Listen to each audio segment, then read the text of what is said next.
Apesar dos avanços, o Código Civil completou 10 anos e já tem grandes desafios perante a sociedade atual. Como lidar, por exemplo, com os novos conceitos de família, a bioética, a reprodução humana, direitos humanos e a influência da tecnologia? Entre outros, esses são os principais temas de hoje do Pensamento Jurídico, uma produção da Associação dos Magistrados Mineiros, a AMAGES. Para falar sobre o assunto, nós vamos conversar com a juíza Dênia Francisca Cogozinho Taborda, da primeira vara civil da comarca de Vespasiano, na região metropolitana de Belo Horizonte. Ela é magistrada há 12 anos e já passou por 3 comarcas, Santa Luzia, Belo Horizonte e Vespasiano, onde está há 4 anos. É também especialista em Direito Civil pelo Instituto de Educação Continuada da PUC Minas. Doutora Dênia, obrigado pela presença, é um prazer recebê-la aqui no Pensamento Jurídico. Prazer é todo meu, irmão, eu que agradeço a AMAGES pelo convite. Muito bem, vamos então falar, nós teremos ainda, esqueci de adiantar para a senhora, que nós teremos 2 quadros, o Pensamento Universitário, em que estudantes de Faculdade de Direito me ajudam a entrevistá-la, hoje do curso de Direito da Faculdade de Saúde e Ecologia Humana de Vespasiano, a FASER. E também, no último bloco, teremos o quadro Pensamento Literário, em que a senhora fará indicações de leitura para os nossos telespectadores. Ótimo. Sobre o Código Civil, qual que é a influência e a importância desse código para a justiça e para a vida do brasileiro? A influência é importante e a importância é incomensurável, né? O Código Civil, o que nós podemos dizer de um Código Civil? Já que o Brasil adota a lei, né, como fonte principal, e temos um código, né, onde erige todas as normas de conduta, normas sociais, aquelas condutas mais importantes da sociedade, todas essas condutas, elas estão erigidas, elas estão tratadas nesse Código Civil. Pode-se dizer, então, que é o Código do Cidadão Comum desde o seu nascimento até a morte. Exatamente. Miguel Reale, inclusive, diz que o Código Civil é a Constituição do cidadão, é aquela lei que trata do dia a dia, das questões mais importantes e até aquelas questões mais corriqueiras da vida do cidadão.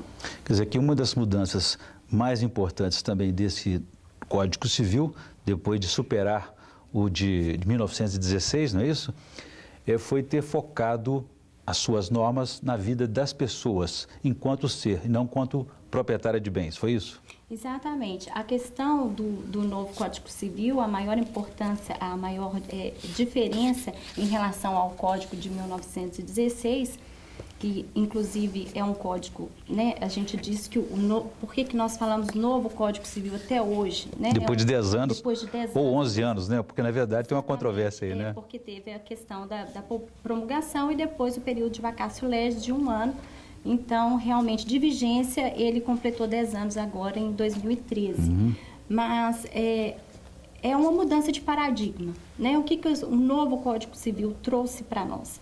Trouxe justamente a ruptura de uma situação anterior, de um código que foi pautado no individualismo, no Estado liberal, na questão da propriedade privada, no ruralismo, para uma mudança de paradigma. Era essencial que fosse feita essa mudança, porque a sociedade demandava isso, né? Então, o novo Código Civil é pautado justamente em valores sociais, né? Na questão social, numa questão de modernização mesmo que a sociedade demandava naquele momento. E foi um reconhecimento importante, mas apesar desses avanços, são 10 anos, 11 anos já de vigência desse novo código, depois de 26 anos de discussão no Congresso Nacional. A senhora acha que ele já está defasado, tem outros desafios que estão sendo colocados?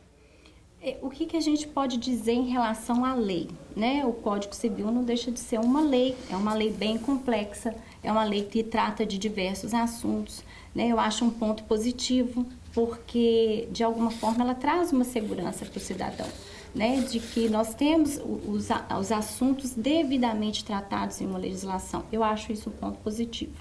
Mas, obviamente, por ser um código tão extenso e tão complexo, que trata de tantas relações jurídicas, ele vai ficar defasado. Isso é natural que aconteça. Porque a sociedade muda rapidamente. A sociedade muda demais e nós estamos vivendo esse momento, então, de forma pujante. Nós estamos tendo grandes transformações sociais e, logicamente, a legislação não vai acompanhar, né? E, para isso, o mais interessante desse código foi justamente alguns princípios que ele trouxe, entre eles o da efetividade.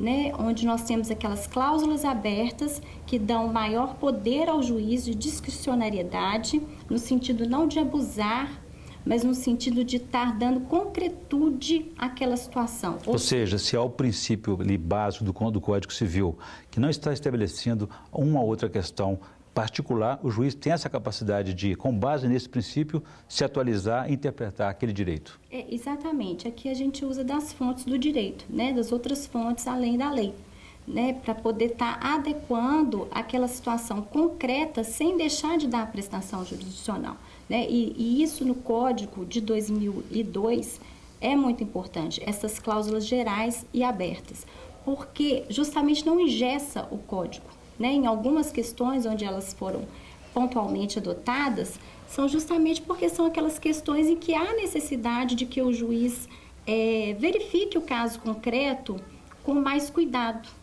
com mais liberdade. Entendi. Eu queria destacar uma questão aqui, antes de encerrar o primeiro bloco, sobre a questão do casamento, que até parece meio pré-histórico, né? Mas antes, pelo código anterior, antes de 2002, 2003 no caso, o marido poderia desfazer o casamento se descobrisse que a mulher não fosse virgem. Isso não existe mais. Não, isso não existe mais, porque justamente o que nós temos que lembrar também é que o Código Civil de 2002, ele veio após a Constituição Federal de 88.